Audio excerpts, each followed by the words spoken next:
Welcome to my channel Afroza Samrat kitchen. আজকে আমি তোমাদের সঙ্গে শেয়ার করব আম সন্দেশ রোল। তো তোমরা ভিডিওটা প্রথম থেকে শেষ পর্যন্ত দেখতে থাকো। তোমরা যদি আমার চ্যানেলে নতুন হয়ে থাকো তাহলে চ্যানেলটাকে সাবস্ক্রাইব করে পাশে থেকো। আম সন্দেশ বানানোর জন্য এখানে আমি নিয়েছি 2 বাটি আমের পাল্প। তো আমের পাল্পটাকে আমি ভালো করে জাল দিয়ে ঘন করে নেব। আমার কিন্তু এতটা আমের পাল্পের প্রয়োজন হবে না, তো যতটা প্রয়োজন হবে আমি এখান থেকে নিয়ে নেব। তো দেখতে পাচ্ছ জাল দিয়ে আমের পাল্পটা কিন্তু অনেকটা ঘন হয়ে গেছে। এবার আমি গ্যাসটাকে বন্ধ করে আমের পাল্পটাকে ঠান্ডা করে নেব। সন্দেশ বানানোর জন্য এখানে আমি 10 টাকা দামের যে আমুল দুধের প্যাকেটগুলো পাওয়া যায় সেগুলো আমি 7টা নিয়েছি। তো এবার সন্দেশ বানানোর জন্য আমি গ্যাসে কড়াই বসিয়ে দিয়েছি আর দিয়ে দিচ্ছি আমি আমুল দুধ আর দিচ্ছি আমি সামান্য কিছুটা পানি। এবার আমি দিয়ে দিচ্ছি এখানে হাফ বাটি চিনি পরিমাণটা তোমরা কম বেশি দিতে পারো। তো সব কিছু ভালো করে নেড়েচেড়ে একবার মিক্স করে নেব। আমি সব কিছু ভালো করে মিক্স করা হয়ে গেছে। এবার আমি ভালো করে ঘন করে নেব জাল দিয়ে। তো অনেকটাই ঘন হয়ে এসছে। এবার আমি এখানে দিয়ে দিচ্ছি 1 চামচ ঘি। তো ঘি দিয়ে আবারও ভালো করে নেড়েচেড়ে মিশিয়ে আবারও ভালো করে ঘন করে নেব।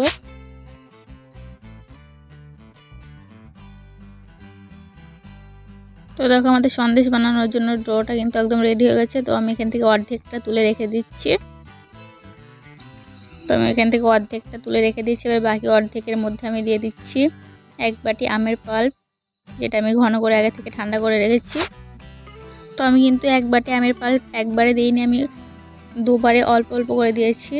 নেড়ে চেড়ে মিক্স করে আবারও ঘন করে নেব।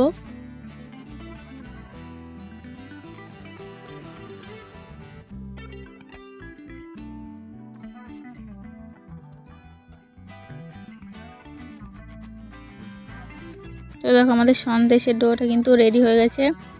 গ্যাসটাকে বন্ধ করে আমি ডোটাকে নামিয়ে নিচ্ছি।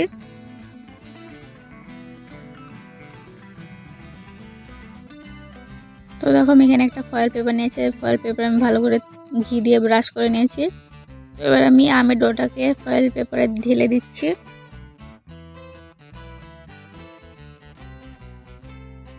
তো ডোটাকে আমি ভালো করে এবার ছড়িয়ে শেপ দিয়ে নেব। আর এই কাজটা কিন্তু ডোটা গরম থাকা অবস্থাতেই করতে হবে।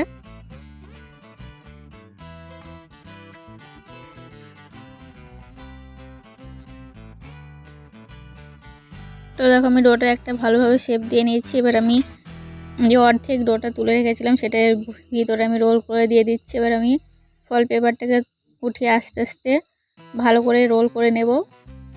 তো রোল করার সময় কিন্তু খুব সাবধানের সাথে রোলটা করতে হবে।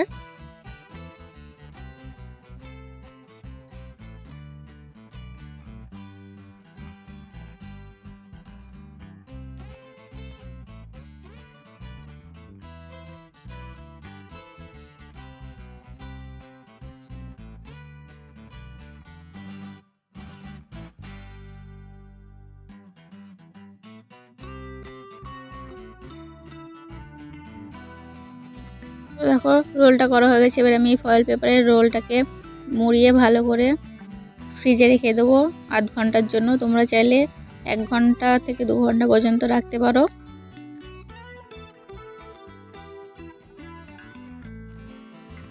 আধ ঘন্টা হয়ে গেছে। তো আমি ফ্রিজ থেকে রোলটাকে বার করে নিয়েছি। তো দেখো আমি এবার তোমাদের পিস করে দেখিয়ে দিচ্ছি। তো আমি যেহেতু আধ ঘন্টা ফ্রিজে রেখেছিলাম, তো আমার সন্দেশটা কিন্তু একটু সফট হয়েছে। তোমরা চাইলে কিন্তু বেশি টাইম ধরে ফ্রিজে রেখে রোলটাকে বেশি শক্ত করতে পারো।